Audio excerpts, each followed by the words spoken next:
John Murta out in Spain exploring potential exit routes for Mason Greenwood. Massive injury boost ahead of the Liverpool game this coming Sunday.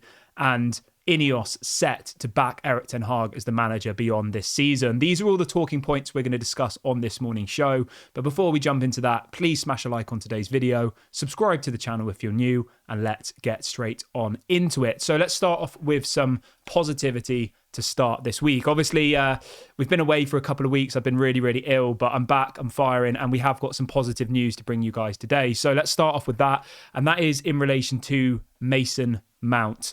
Now, I know some people will say, why are we talking about Mason Mount? Is this really a positive? But for me, I think it is. I really do think it is. And the news this morning is that apparently Mason Mount is officially back in full training for Manchester United. There's photos of him this morning at Carrington training alongside the rest of the first team. And we are expecting that he'll be in contention for the game against Liverpool on Sunday. Whether he'll start or not, I would be very surprised. But to think that we'd have a player like Mason Mount on the bench available to come in and try and change a game, I think that's a massive boost for us. It is. When you look at the bench we've had for the last 2 or 3 weeks, 50% of those players, if you look at the previous couple of games against Everton, against Man City, like most of our bench have been youth players, which is obviously great. I'm all for bringing through the youth. I'm all for us sticking with our roots of being a club that develops and brings through players. But at the business end of the season, where we're trying to battle to get top 4, albeit probably unlikely, when you go through our bench on the weekend, we had these players. I mean, I'll be honest with you, I've never heard of most of these players. You had T. Collier, you had H. Oguneye, D. Me.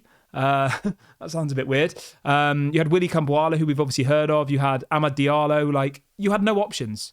If Everton had scored on the weekend and we needed to change the game, there would have been no one on the bench who could have affected that game. No one, not a single player. Maybe Christian Eriksen, but I think it's a really big boost for Man United and for Erik ten Hag that Mason Mount is now back at the business end of the season, because he is a good player. He did do well at Chelsea. He won them a Champions League, and I think that he will come good at Manchester United, and we've got to give him a chance. Yes, we didn't need to sign him. I'll agree with that. Yes, we could have spent the money somewhere else better. Yes, he's not been very good so far, but this is his chance. He's been injured, He's coming to the biggest club in the world. He's taken the number 7 shirt, and we've got to get behind him. So for me, this is really positive, and I'm really happy that we'll see hopefully Mason Mount at least on the bench against Liverpool this coming Sunday, which is a must-win game for Erik ten Hag. But yeah, let me know what you guys think about that in the comment section. How big of a boost is Mason Mount coming back? Do you think he does have a future at Manchester United? Let me know. I think he does, and I think that he'll actually end up being the replacement for Bruno Fernandes in a couple of years. He's only 25. Bruno's 30 this year. I would personally look to cash in on Bruno in the next few years, maybe sell him to a Saudi club, try and recoup as much of that money that we spent on him as possible, and then that you've got Mason Mount there to take his place, and I think that it would work. So that's my take on it, but let me know what you guys think in the comment section below. Let's move over to another Mason, which is Mason Greenwood. Now, I know Mason Greenwood, has caused a lot of controversy. There's a lot of differing opinions. So I'm just going to stick to what the facts are at the moment with this one. So a story broke last night that apparently John Murta, who is currently still our director of football, although he never really was an actual director of football, was he? But anyway, John Murta and Matt Hargreaves are currently in Spain at the moment. There's videos of them meeting Barcelona's sporting director yesterday. Apparently they've also been in Madrid as well, having meetings with the Real Madrid hierarchy. And we're at this point not sure what exactly they're talking about, being completely honest. I'm not going to sit here and say Mason Greenwood's moving to Barcelona, it's confirmed, because it isn't. And I'm not just going to make up stuff for the sake of it. But what we have heard this morning is that apparently Manchester United are open to selling Mason Greenwood, and are looking to find a solution ahead of the summer. This was coming out from Fabrizio Romano this morning. He does, however, say that apparently Barcelona are looking at other targets and are not currently working on a deal for Mason Greenwood. Who knows? Whether or not we know, things can change very quickly. But it looks like John Murta's out in Spain to try and find a solution for Mason Greenwood, because he's clearly not going to come back to Manchester United. Whether you think that's the right decision or not, I don't think that's going to happen. I think he will be sold. It's 100% cash profit, because he's come through the youth academy. It will be a massive boost for our financial fair play situation. So for me personally, if we could get anywhere from 35 to 60 million for Mason Greenwood. I think it would be good business. That would then allow us to go and reinvest in some really, really key areas this summer. Where do I think Mason Greenwood will end up? I don't know. I really don't know at this point. I don't. I think obviously Getafe would love to keep him, but I don't think Getafe would be able to raise the funds in order to bring in Mason Greenwood, Like Getafe are a small club in La Liga. I mean, even Barcelona are in trouble financially, so I think they'd struggle to be able to fund a deal like that. But I think him leaving is very, very likely, and I think it's the best for everybody. But as always, guys, let me know in the comment section, where do you think Mason Greenwood will end up? Do you think he'll come back to Manchester United? Maybe you think he'll stay at Getafe. Let me know what you guys think. You can hear my cough coming back a little bit. It's only just started to go, but yeah, it was really bad. Anyway, we're not here to talk about my cough. Let's talk a little bit about Erik ten Hag then, shall we? So this is coming out from a very respectable journalist this morning, Paul Hurst. He is the Manchester United and Manchester City correspondent for the Times newspaper here in the UK. Very reliable. And he is reporting that Erik ten Hag is well respected amongst the Ineos hierarchy, and there is a feeling that he has not been helped by the structure surrounding him. However, there is an acceptance that he will be on shaky ground if Manchester United fail to qualify for the Champions League. So, I mean, being completely honest, obviously we've not spoken for a few weeks because I've been ill, but the likelihood of Man United qualifying for the Champions League at this point in time, I would say, is very, very slim. Obviously, Aston Villa are 8 points ahead of us, having played the same amount of games. Tottenham are 6 points ahead of us and have a game in hand. So if Tottenham win their game in hand, we'll be 9 points behind Tottenham and 8 points behind Aston Villa. I don't see how we're ever going to get that back. There's no way we're gonna catch up with them, in my opinion. I think it's literally next to impossible. 8 points with only 10 games left to play. There's 30 points left available this season, and we need to make up 8 points as a minimum. I mean, 8 points wouldn't be enough because our goal difference is so bad. So we need 9 points, more than what Aston Villa get in the next 30 games. So say, for example, they get 10 points. We'd have to get 19. If they got 20, we'd have to get 29. Do you see where I'm going with this? Like, we have to win pretty much every single game now from here until the end of the season. And when you look at the fixtures we have left, right? We've got Sheffield United at home. That's 3 points, I would say. It has to be. Brentford away. I mean, you have to win that game, but we could easily not. Chelsea away. Very difficult game. They just beat Newcastle last night. Are starting to look a little bit better. We've got Liverpool at home. I mean, that's going to be almost impossible. They're in a title challenge, aren't they? Like, that's going to be a difficult game. We've got Newcastle at home. We've got Arsenal at home. Brighton away.